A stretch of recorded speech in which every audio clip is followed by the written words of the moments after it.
दोस्तों, खालिस्तान समर्थक और वारिस पंजाब के प्रमुख अमृतपाल सिंह को मोगा पुलिस ने गिरफ्तार कर लिया है। 36 दिनों तक लगातार सघन चेकिंग अभियान चलाने के बाद भी वो पुलिस के हाथ नहीं आता है और खुद आके पंजाब के मोगा में सरेंडर कर देता है। इससे पहले तक पुलिस को उसकी तलाश करते करते करीब 36 दिन बीत चुके थे। जिस तरीके से 36 दिनों से लगातार चकमा दे रहा था अमृतपाल, इस दौरान पंजाब पुलिस ने बहुत प्रयास किए, लेकिन महीना भर अमृतपाल के अलग अलग ठिकानों पर दिखाई देने की खबरें तो आती रहीं, पर पुलिस उस तक पहुंच नहीं सकी। वहीं कुछ दिन पहले तक पंजाब पुलिस का अनुमान था कि अमृतपाल पंजाब या राजस्थान में ही कहीं छिपा हुआ है। अनुमान ये भी लगाए जा रहे थे कि कहीं अमृतपाल विदेश तो नहीं भाग गया, लेकिन इसके बाद अचानक अमृतपाल के मोगा में सरेंडर की खबर सामने आई। सरेंडर से पहले के उसके बयान भी सामने आए हैं। उधर पुलिस दावा कर रही है कि अमृतपाल का सरेंडर पुलिस की घेराबंदी से उस पर बढ़ते दबाव का रिजल्ट है, लेकिन पुलिस ने भी ये दबाव बड़ी सावधानी से बनाया हुआ था, क्योंकि उन्हें भी मालूम था कि जरा सी असावधानी पंजाब को मुसीबतों के नए भंवर में डाल सकती थी। इसलिए जल्दबाजी में कदम उठाने के बजाय पुलिस ने वक्त लेकर सारी योजना तैयार की और 23 फरवरी के कांड के लिए फिर पूरी तैयारी के साथ 18 मार्च को अमृतपाल के खिलाफ कार्रवाई की। हालांकि वहां से अमृतपाल निकल भागा, लेकिन फिर भी पुलिस टीम ने ना तो एडिशनल फोर्स प्रयोग किया और ना ही पंजाब का माहौल बिगड़ने दिया। लेकिन पुलिस धीरे धीरे अमृतपाल के करीबियों को गिरफ्त में लेती चली गई, जिससे उसके चारों ओर शिकंजा कसता गया। कुछ समय में उसके सारे ऑप्शंस खत्म हो गए। इस दौरान न केवल सेंट्रल एजेंसीज ने हर कदम पर पंजाब पुलिस के साथ सहयोग किया, बल्कि राज्य और केंद्र सरकारों के बीच भी जबरदस्त तालमेल नजर आया और बिना किसी अनबन के इस ऑपरेशन को अंजाम दिया गया। लेकिन ये तो पुलिस की कार्रवाई हो गई। अब एक नजर डालते हैं दोस्तों कि अमृतपाल को किन कारणों की वजह से गिरफ्तार होना पड़ा। तो दोस्तों, जो सबसे बड़ा कारण बताया जा रहा है वो उसकी पत्नी से जुड़ा हुआ है। जी हाँ, 20 अप्रैल को अमृतपाल सिंह की पत्नी किरणदीप कौर को सिक्योरिटी एजेंसीज ने विदेश जाने से रोक दिया था। दरअसल वो लंदन की फ्लाइट पकड़ने के लिए सुबह 11:40 पर अमृतसर एयरपोर्ट पहुंची थी। फ्लाइट 2:30 बजे रवाना होनी थी, लेकिन सुरक्षा एजेंसियों को जैसे ही भनक लगी कि किरणदीप बाहर जाने वाली है, तुरंत ही उन्हें एयरपोर्ट पर ही रोक लिया। किरणदीप के खिलाफ लुकआउट सर्कुलर जारी होने के कारण उन्हें विदेश जाने की परमिशन नहीं दी गई। उन्हें पूछताछ के इमिग्रेशन ऑफिस ले जाया गया। अलग अलग सिक्योरिटी एजेंसीज के ऑफिशियल्स ने उनसे लंदन जाने के कारण के बारे में पूछताछ की। उनसे कुछ डॉक्यूमेंट्स पर अंडरटेकिंग भी ली गई और उसकी यात्रा रद्द करवाकर उन्हें उनके घर जल्लूपुर खेड़ा छोड़ दिया गया था। एजेंसियों ने किरणदीप कौर के कुछ डॉक्यूमेंट भी अपने कब्जे में लिए। इस तरह से अमृतपाल को यह पता चल गया कि उसके साथ साथ उसका पूरा परिवार इस समय पुलिस के निशाने पर है।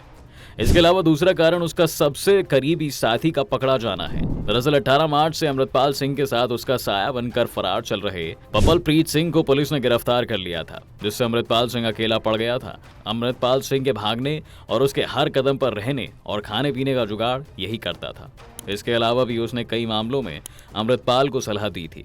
पपलप्रीत सिंह पर पुलिस का आरोप है कि वो पाकिस्तान की खुफिया एजेंसी ISI के संपर्क में था, जहां से वह पंजाब में खालिस्तान का माहौल बनाना चाहता था। 2015 में पुलिस ने उसे ISI से संपर्क मिलने के बाद उसे गिरफ्तार किया था। पपलप्रीत खुद को अमृतसर का पत्रकार बताता रहा, जो कथित तौर पर एक वेबसाइट पंजाब शील्ड चलाता था। लेकिन जब से अमृतपाल खालिस्तान की मांग का हीरो बना था, उस हीरो का सबसे बड़ा करीबी यही था। ऐसे में पपलप्रीत के गिरफ्तार होने से अमृतपाल बिल्कुल कमजोर पड़ गया और उसे ये तो पता चल गया कि अब वो और नहीं भाग सकता है।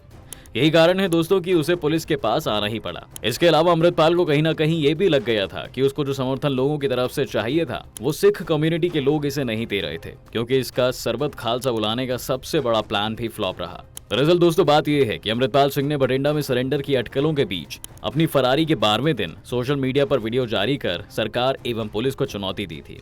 वीडियो में काली पगड़ी और शॉल पहने अमृतपाल ने कहा था कि मेरा कोई बाल भी बांका नहीं कर सकता। लंबे समय से कौम छोटे मोटे मसलों पर मोर्चा लगा उलझ रही है और उसने श्री अकाल तख्त साहिब के जत्थेदार से बैसाखी पर सरबत खालसा बुलाने की अपील भी की थी और कहा कि इसमें देश विदेश की सिख संगत बढ़ चढ़कर हिस्सा ले। इसके बाद बैसाखी के दिन श्री दमदमा साहिब में हर साल की तरह मेला तो लगा, लेकिन अमृतपाल की अपील पूरी तरह से बेअसर रही थी। लोगों ने खालिस्तान की मांग को बिल्कुल भी बेवजह समझ के उसे इग्नोर कर दिया।